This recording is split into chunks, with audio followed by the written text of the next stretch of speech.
अस्सलाम वालेकुम, मैं हूं आपका मेज़बान वक़ार अहमद और मैं आपको खुशामद कहता हूं अपने रोज़ाना के पॉडकास्ट आज की मगरबी दहशतगर्दी में, जहां पे हम जायज़ा लेते हैं दिन भर में रोनमा होने वाले मगरबी इस्तामरियत दहशतगर्दी और मुनाफ़िक़त के वाक़यात का।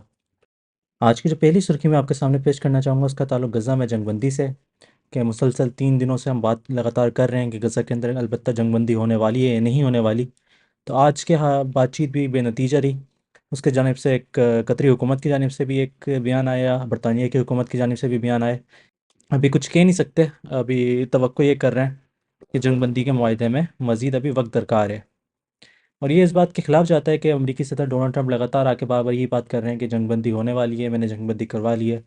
लेकिन उसके साथ साथ अभी एक दिलचस्प सी खबर आती है कि हमास ने एक रजामंदी ज़ाहिर करी है कि वो ख़ुद अपनी मर्ज़ी से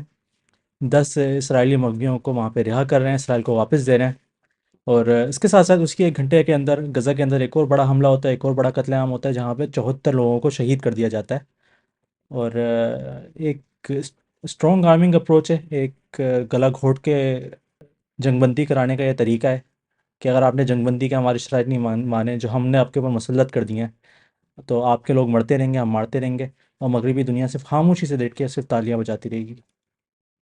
आज की जो अगली सुर्खी मैं आपके सामने पेश करना चाहूँगा उसका ताल्लुक लिबनान से, कि आज इसराइली फ़ौज की 91वीं डिवीज़न ने एक स्पेशल टारगेटेड ऑपरेशन करा है लिबनान के अंदर।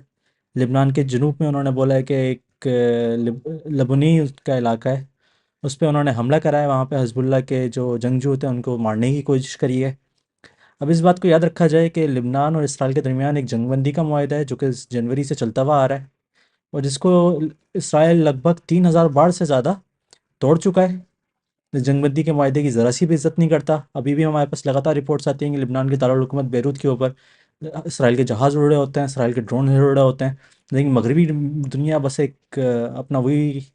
रविश रखी हुई है, अपनी एक बेगरती दिखा रही है कि ये देखो हमने तो वहाँ पे एक जंगबंदी का मुआहदा बना के रखा हुआ है और इसराइल ने तो जंगबंदी करी हुई है उनके साथ। लेकिन अगर आप जनवरी से अब तक की बात की जाए तो कुछ 236 लोगों की हलाकतें हो चुकी हैं और 540 से ज़्यादा लोग वहाँ पे लिबनान के अंदर ज़ख्मी हो चुके हैं। और इसराइल जब चाहे जिधर चाहे जिस तरह से चाहे हमला कर लेता है, उसके ऊपर कोई रोक टोक नहीं है। एक बड़ा आम सा बयान आता है लोगों का यहाँ पे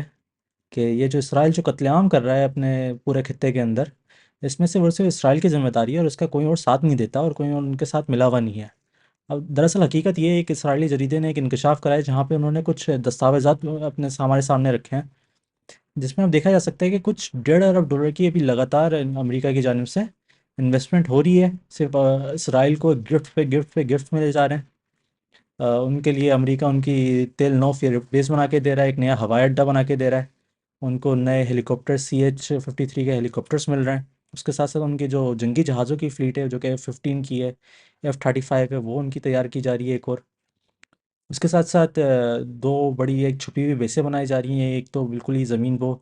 साइट 911 उसको बोलते हैं और एक दूसरी फैसिलिटी है साइट 81 जो कि उनके दारुल हुकूमत के अंदर बन रही है। तो आप एक रविश देख सकते हैं, एक तरीका देख सकते हैं कि हम ये जो इसराइल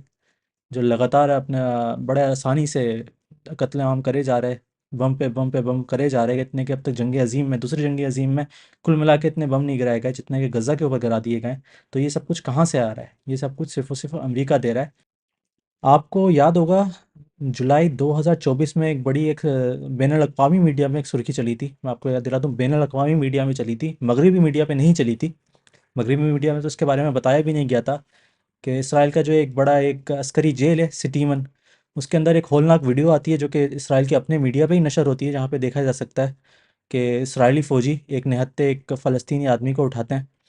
और उसका कैमरे के ऊपर वहाँ पे कैमरे की रुख को छुपा के अपने जिस्मों से उसके साथ जिनसी ज़्यादती करते हैं। उस जिनसी ज़्यादती के नतीजे में वो जो है बंदा जहाँ बहक हो जाता है। उसी तरह हमारे पास पिछले एक 3 4 4 दिन पहले एक और इस तरह से वीडियो आई थी, बिल्कुल उसी रविश में।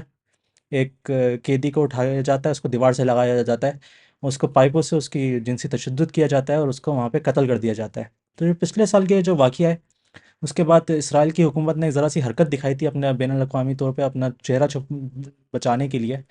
कि उन्होंने उनको फ़ौजियों को गिरफ़्तार कर दिया था। अब 1 साल तक इस बात पे खामोशी रही। जो ये डिफेंस उनके लॉयर थे, डिफेंस अटॉर्नी थे, उन्होंने 1 साल तक इस केस को खींचा है और अब आखिरकार जाके एक इसराइली अस्करी जज की जानिब से एक बयान आता है कि क्यों ना इन हमारे इन बेचारे फ़ौजियों ने, जो कि हम समझते हैं इन्होंने कुछ गलत नहीं करा, उनके साथ हमने ज़बरदस्ती उनको जेल में रखने की कोशिश करी हुई है, उनके ऊपर पेनल्टी लगाई हुई है। तो ऐसा कर लेते हैं कि हम अब ट्रायल तो ऑर्गेनाइज़ कर नहीं पा रहे हैं, तो बेहतर ये रहेगा कि इस केस को मीडिएशन की तरफ भेज दें, यानी कि हम अदालती कार्रवाई ना करें इस केस के ऊपर, बल्कि इन लोगों को माफ़ी तलाफ़ी करके जाने दिया जाए। यानी कि पिछले 1 साल पहले इन फ़ौजियों ने एक निहत्थे को उठा के उनको टीवी के ऊपर, इसराइल के मीडिया के ऊपर उसका कत्लेआम करा, उसको बेदर्दी से उसका कत्ल करा। और उसके बाद अब इसराइल की फ़ौज की जानिब से, इसराइल की हुकूमत की जानिब से ये नतीजा निकल रहा है कि उन फ़ौजियों को जाने दे रहे हैं। यानी कि वहाँ पे कोई कानून की हुक्मरानी नहीं है, वहाँ पे सिर्फ़ और सिर्फ लसानियत है। वहाँ पे सिर्फ़ और सिर्फ ये देखा जाता है कि ये यहूदी है, ये सहूनी है तो ये ठीक है, और ये अरबी है, और ये मुसलमान है, ये ईसाई है तो ये गलत है। अब जो अगली सुर्खी मैं आपके सामने पेश करना चाहूँगा उसका ताल्लुक रूस और यूक्रेन की जंग से है कि गुज़िश्ता रात यूक्रेन की दारुल हुकूमत कीव पे और जो बड़े यूक्रेन के दूसरे दीगर शहर हैं उनके ऊपर रूस का एक बड़े बड़े पैमाने के एक रिकॉर्ड ब्रेकिंग ड्रोन्स का और मिसाइल्स का हमला होता है, जिसके नतीजे में एक खौफ व हरास का आलम है। बार बार अब ये बात की जा रही है कि वहाँ पे जंग की हालत बिगड़ती जा रही है। अभी 3 दिन पहले डोनाल्ड ट्रंप का एक बयान आया कि उन्होंने 1 महीने पहले जो कि यूक्रेन का ऊपर तमाम अस्करी इमदाद उनकी बंद कर दी थी ताकि सब कुछ इसराइल के पास जाए, तो उन्होंने अचानक से फैसला करा कि हम अब यूक्रेन को वापस से हथियार देने के लिए राज़ी हैं। अब इसकी एक बड़ी वजह है, ये अमरीकी इस्तामरीत की एक मिसाल ही है कि अभी अज़रबैजान मुल्क में हम देखते हैं कि एक बड़ा वाक़या होता है कि रूसी बाशिंदों को वहाँ पे उनकी फ़ौज या पुलिस उठा लेती है, उनके ऊपर तशद्दुद करती है, उनको टॉर्चर करती है, जिसके नतीजे में एक मॉस्को में एक बड़े गुस्से की लहर बढ़ती है कि अगर लसानियत की बुनियाद पर रूस के लोगों को इस तरह से हमला किया जा रहा है तो रूस इस बात को एक्सेप्ट नहीं करेगा। तो उसके नतीजे नतीजे में कुछ सुर्खियाँ आ रही थी छोटे छोटे मीडिया चैनल से या ओसेंट चैनल से कि अब रूस जो है वो आर्मीनिया के अंदर अपने फ़ौज को जमा कर रहा है, वहाँ पे एक ट्रुप्स का बिल्डअप हो रहा है, और इस बात की तवक्को की जा रही है कि मुमकिन तौर पर अज़रबैजान के ऊपर एक और हमला हो सकता है रूस की जानिब से। अब ये याद रखा जाए कि अज़रबैजान एक मुसलमान मुल्क होने के बावजूद मुकम्मल तौर पर मगरबी दुनिया का ग़ुलाम है, मुकम्मल तौर पर इसराइल का ग़ुलाम है कि उनसे इसराइल से इतने अच्छे उनके ताल्लुकात हैं कि किसी और मुसलमान मुल्क के नहीं है। तो हमें अब इसका नतीजा देखना है कि अलबत्ता क्या मगरबी दुनिया दोबारा से एक नया जंग का थिएटर खोलने जा रही है, कि क्या अब यूक्रेन के साथ साथ अब क्या अज़रबैजान के साथ भी कोई जंग होने वाली है या नहीं होने वाली। यहाँ पे मैं अपने पॉडकास्ट से इख्तिताम करता हूँ। उम्मीद है आपको मेरा काम पसंद आया हो। अगर आपको पसंद आया तो वीडियो को लाइक करें, चैनल को सब्सक्राइब करें। बहुत बहुत शुक्रिया। अस्सलाम वालेकुम।